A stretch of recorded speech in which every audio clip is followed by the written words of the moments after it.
All right, boys and girls, welcome to episode one of what will be, or what I'm calling the important takeaways. This will be a once a week post for members of my site, you guys. It may be more than once a week if I feel like I have something better to say, but we'll start with once a week. All right, before I start this, too, let's give a little bit of a disclaimer. These are just my opinions. I'm sure if you do a quick Google search on anything I say today, it can be disproved pretty quickly, and there'll be 100 articles telling me that I'm wrong. And that's fine. You may disagree with me, somebody else may disagree with me, and that's fine. These are just my opinions that I have calculated based on my experience and my education to this point. Okay? So take it for what it is. It's just my opinion. With that being said, let's start with something that drives me absolutely crazy. Glute kickbacks or glute raises or whatever you want to call them. Yes, they're a staple in my program. They're a staple in most of the clients that I train's program. But the reason they're a pet peeve is because it drives me crazy to see women doing body weight kickbacks, lying on the ground on their knees, raising their leg up in the air and using the resistance of just the air.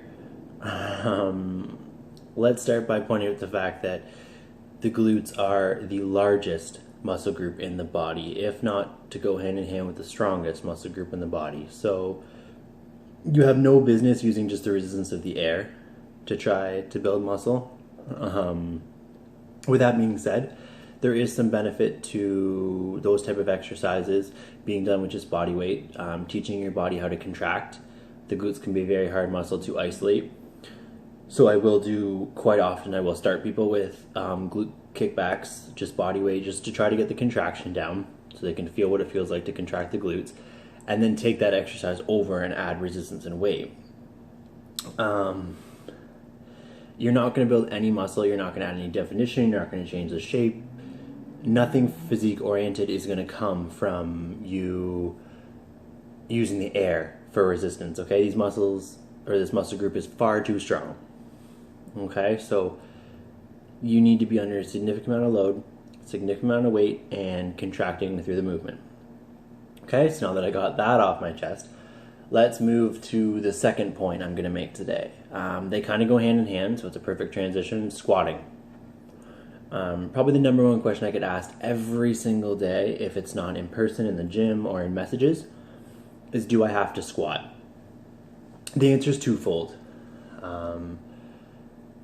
The first half being for someone who has physique-oriented goals, someone who wants to change the shape of their body, wants to add muscle, lose fat, anything of that nature. The answer is no. I make some programs that have squatting in them. I make some programs that don't. So no, the answer is you do not have to squat. You can get the job done with the leg press, with other leg machines, with lunges, with step-ups, with split squat variations. Things of that nature can all encompass what you would get from a squat, so it's not a necessity if for some reason you don't like to do them.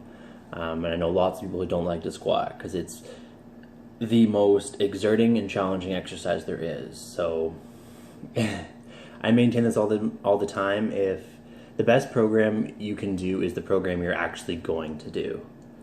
So chances are, if I give you a program consisting of exercises you hate, you're probably not going to do them, or you're not going to do them to the best of your ability.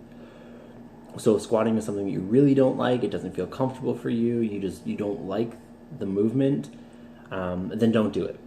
All right? At the end of the day, the best program is the program that you're actually going to do. So the twofold part to that question, the other half is for athletes. Athletes, I feel, should always squat. If you're looking to get better at your sport, there's no absolute question in my mind that you should be squatting. But it can be a variation of squats. It can be goblin front squats, it can be barbell front squats, it can be barbell back squats, it can be Bulgarian split squats, it can be anything of that nature, but you need to be squatting purely for the fundamental strength factor of it, as well as the core stability, the weight transfer, the postural benefits, everything. You should be squatting if you're an athlete. Okay? So little bit of a twofold answer, but depending on which side you're on, take it from there. The third thing we'll touch on today, something that's a little bit of a controversial topic, that being nutrient timing. And when I say nutrient timing, I mean the time of day you choose to eat your nutrients, which would be either carbs, fats, or proteins, and does it matter when you take them in? There's a bunch of people to the left that will say, no, it doesn't matter. It doesn't matter what types of foods you eat. It doesn't matter when you eat them, as long as for the day you get your nutrient goals. And there's people to the right that say you should only be eating natural, organic, grown from the land food. And it matters exactly when you eat it, when you eat it. All those things are important. I would say I'm somewhere in the middle, but I am a big believer in that nutrient timing does matter. Your workout's a prime example of that. I think it's huge to get an insulin spike post-workout if your goal is muscle building. If your goal is fat loss, then no, you probably should avoid that insulin spike. But again, that's still nutrient timing. It does matter. First thing in the morning, I believe we should leave carbohydrates out, just based on improving insulin sensitivity. So I believe the time of day you eat your nutrients matters drastically. My ebook is also on this website that talks a lot about nutrient timing and when you should displace nutrients and how you should displace them. So if you want more information on that, it's on there and available to all of you members.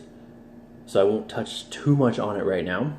I think that's pretty much it for the first post of, again, what I'm calling important takeaways. So, like I said, this will be a once a week post. So take it for what it is, and hopefully you take something away from it.